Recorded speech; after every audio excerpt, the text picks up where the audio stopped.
যোনে লুঙিক ভাল পায় কংগ্ৰেছ, যোনে নিজক ভাল পায়, গাঁৱক ভাল পায়, সমাজক ভাল পায় বিজেপি। কাৰোবাক যদি লুঙি ধুতি লাগে কংগ্ৰেছ, কাবাক যদি অৰুণোদয় নিযুত মইনা বিনা পইচাত চাকৰি লাগে বিজেপি। কংগ্ৰেছ আৰু অখিল গগৈ মাৰামাৰি কৰি আছে, বক্সিং খেলি আছে, ৰেচলিং খেলি আছে।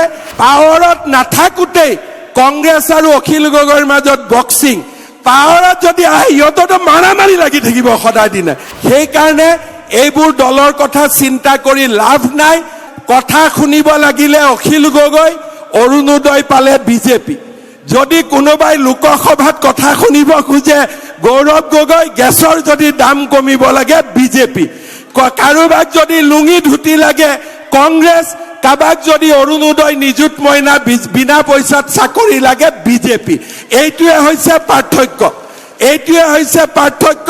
কোনোবাই বোলে বিধানসভাত ৰাতিপুৱাৰ পৰা কাজিয়া পেচাল চাই ভাল পায়, তেতিয়াহ'লে অখিল গগৈক ভোট দিব লাগিব। কিন্তু 10 তাৰিখে বোলে অৰুণোদয়টো আহি পাব লাগে, কাক ভোট দিব লাগিব? কাক ভোট দিব লাগিব? যদি লোকসভাত কাৰোবাৰ মণিপুৰৰ কথা শুনিব ইচ্ছা আছে, গৌৰৱ গগৈক ভোট দিব লাগিব। বিনা পইচাত চাকৰি পাব লাগিলে কাক ভোট দিব লাগিব? বিনা পইচাত চাকৰি পালে কাক ভোট দিব লাগিব? যদি কাৰোবাক লুঙি ধুতি লাগে কাক ভোট দিব লাগিব? কাৰোবাক যদি লুঙি ধুতি লাগে কাক ভোট দিব লাগিব? যদি অৰুণোদয় নিযুত মইনা, গেছৰ দাম কম, মহিলা উদ্যমিতা লাগে কাক ভোট দিব লাগিব? কাক ভোট দিব লাগিব? কাক ভোট দিব লাগিব? ইয়াৰ পিছত আৰু মই একো ক'ব নালাগে, সকলোৱে বুজি পালে এটাই কথা, যোনে লুঙিক ভাল পায় কংগ্ৰেছ, যোনে নিজক ভাল পায়, গাঁৱক ভাল পায়, সমাজক ভাল পায় বিজেপি। এইটোৱে হৈছে পাৰ্থক্য।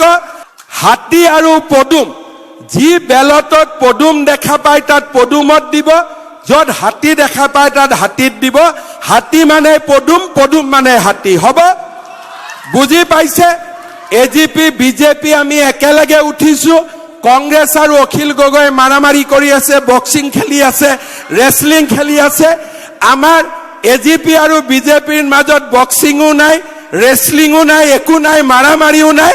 আমাৰ মাজত মিলা প্ৰীতি আছে আৰু আমি এনেকৈ মিলা প্ৰীতিৰে অসম নিৰ্মাণ কৰিম।